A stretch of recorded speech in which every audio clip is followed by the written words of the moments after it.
Hey everybody, this is Fred Ricciani of TSC News here to review New Year's Revolution 2005.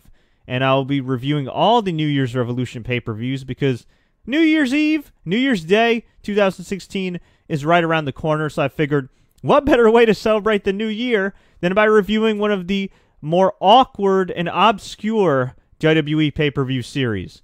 So this is New Year's Revolution 2005.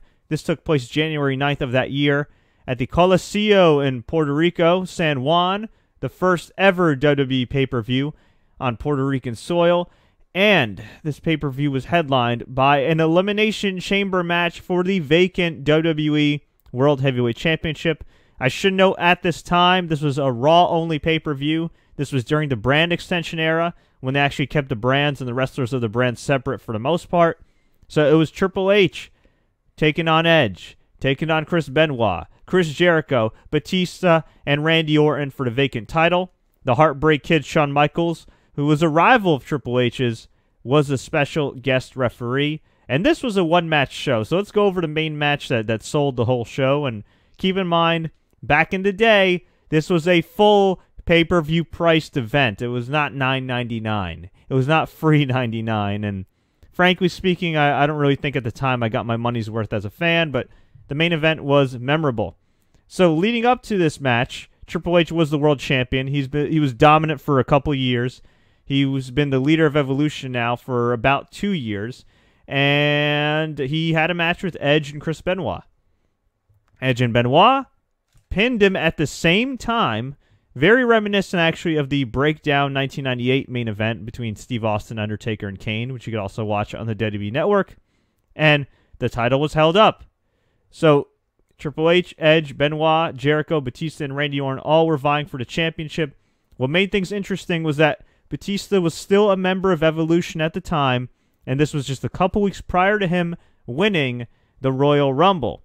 Randy Orton, he had been excommunicated. He had been kicked out of Evolution back in September, actually back in August, late August, right after winning the world title from Chris Benoit. A month later, he defended the title against Triple H at Unforgiven 2004, lost the title, and at the time, my jaw just dropped. Like I just couldn't believe it. I was like, wait a minute. Here's a guy you're booking as your top face, and you take the title right off him just like that?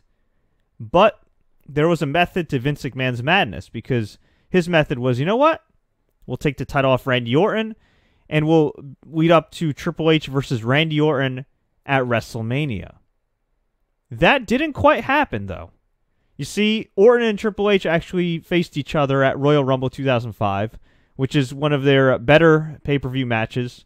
And surprisingly, these guys haven't had a lot of great matches. They've had some really good matches, but for whatever reason, you think they'd have some classics, and it just never came to be. But there were a few reasons as to why Randy Orton didn't end up getting that main event slot at WrestleMania 21. One, I think they saw Batista was getting over and had real potential. Two, Randy Orton's personal life was kind of a mess because this was at his wildest time when he was doing drugs and allegedly trashing hotel rooms and getting suspended and just misbehaving. And three, the way they booked him as a top babyface wasn't very sympathetic.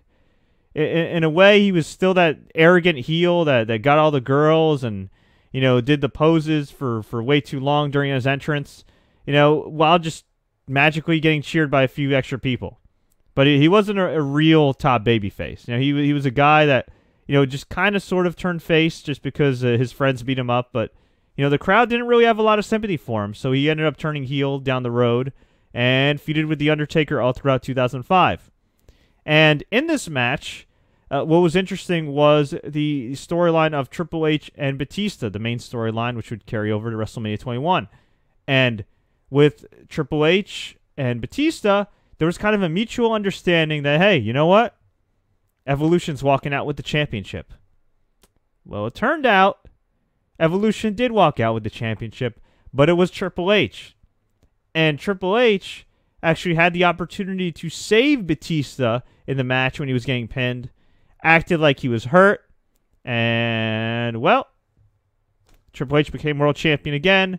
Batista and Ric Flair celebrated with him, and Triple H begun kind of swaying Batista to not go for the world title. When Batista won the Royal Rumble in 2005, he said, hey, man, go after JBL. JBL's talking all this crap about you. Until Batista discovered that Triple H was talking some junk about him. And for the whole time, for 2-3 months, they were just teasing Batista and Triple H having to end up feuding. They were teasing it. It was subtle.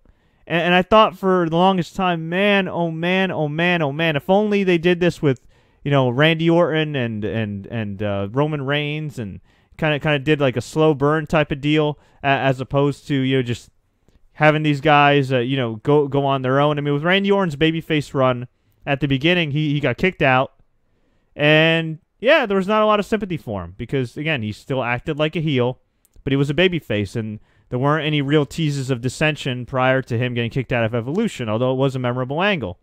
In the case of Roman Reigns in 2014, Shield broke up. Seth Rollins attacked Dean Ambrose. He attacked Roman Reigns.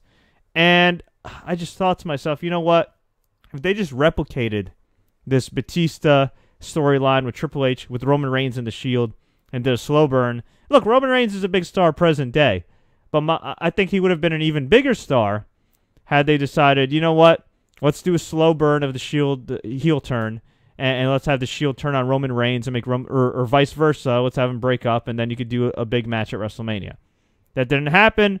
It is what it is, but WWE and a lot of the writers they have now could learn a whole lot by going back in time and watching how this Batista Triple H feud was booked, because it was nothing short of brilliant. As far as the undercard, this undercard, I'm telling you right now, was not much. It was just not much, because we had Muhammad Hassan defeat Jerry the King Lawler in a singles match. Not very good. Not very good at all. It went 10 minutes too long. Muhammad Hassan was this controversial Arab American / anti-American character.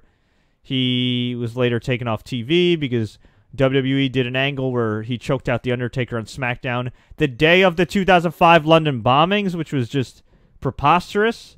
I can't believe they did that. To this day, I can't believe how insensitive they were with that. But, if you know the history of the company, it's nothing new. Shelton Benjamin defeated Maven to retain the WWE Intercontinental Championship. Shelton Benjamin, I think, one of the more criminally underrated mid-carders in WWE history. A guy who probably could have risen to a higher level. I'm not saying the guy could have been a true main eventer because he lacked mic skills and some charisma, but he was so talented in the ring that I thought, man, oh man, at the very least, the guy could have gotten some one-on-one title shots on occasion, been a strong upper mid-carder, and for a short time he was, but yeah, at the end of the day, though, at least he had some memorable performances in Money in the Bank. At least he was a really good, well-booked Intercontinental Champion for a time. And, yeah, what else can I say? As for Maven, well, his WWE run didn't last very long after that. He lasted till, really, I'd say close to the end of 2005. And he kind of just disappeared from wrestling. He did some stuff on the Home Shopping Network. And later just kind of faded into obscurity. Last time I checked, as of a year or two ago, he was working at a bouncer in some New York City clubs. Just kind of sad. Guy had some charisma. Guy had good mic skills, good look. Wasn't great in the ring by any means, but he was solid, and he showed some potential as a heel.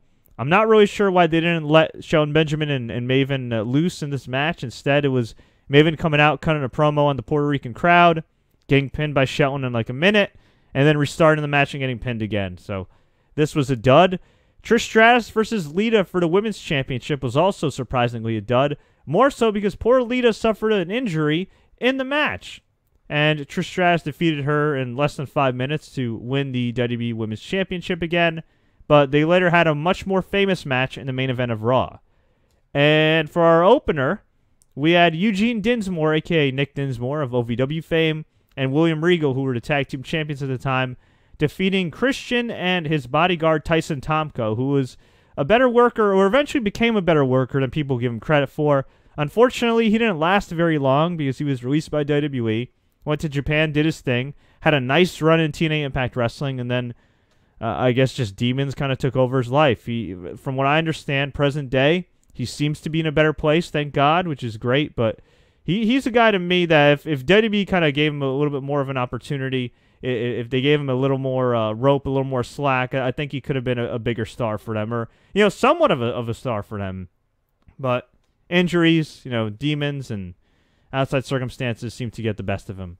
Although they didn't release him for that at the time. I think they just released him because they were just making a bunch of cuts. And in the mid-2000s, I mean, that was a sink-or-swim period. They were calling 1 million people up from WWE Developmental, OVW, HWA, Deep South Wrestling, and it was sink or swim.